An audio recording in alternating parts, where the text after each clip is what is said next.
আজ খুব বিশেষ একটা দিন।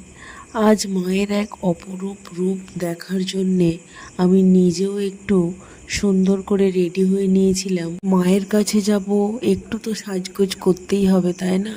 কালী পুজো বাড়ির নিমন্ত্রণ ছিল, সেই জন্য সুন্দর করে রেডি হয়ে একটু আমরা দেরি করেই বেরিয়েছিলাম, কেননা একদম বাড়ির পাশেই পুজো ছিল। সকাল থেকেই সুন্দর মায়ের মনোরম গান শুনতে পারছিলাম, তার সাথে সাথে সারাটা দিন কাটিয়েছি। আর এই যে এসেই আমরা মায়ের দর্শন করেছি প্রথমেই। এসেই দেখলাম মায়ের পুজো এখনো পর্যন্ত শুরু হয়নি, সব কিছু জোগাড়যন্ত্র করছে এখানে ব্রাহ্মণরা।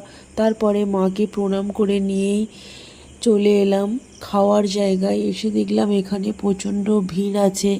তারপরে কিছুক্ষণ লাইনে দাঁড়িয়ে অবশেষে খাওয়া দাওয়া কমপ্লিট করে শেষে চলে গিয়েছিলাম। এখানে একটু নাচা গানা হচ্ছিল, একটু দেখার পরে বাড়ির দিকে রওনা দিলাম। আর বাড়ি তো একদমই সামনে, সেটা বললাম। আর অনেকটা রাত্রি হয়ে গিয়েছিল, আর এনারা এখানে নাচানাচি করছিলেন। মায়ের কাছে একটাই কামনা রইল, মা যেন সকলকে সুস্থ রাখেন, ভালো রাখেন।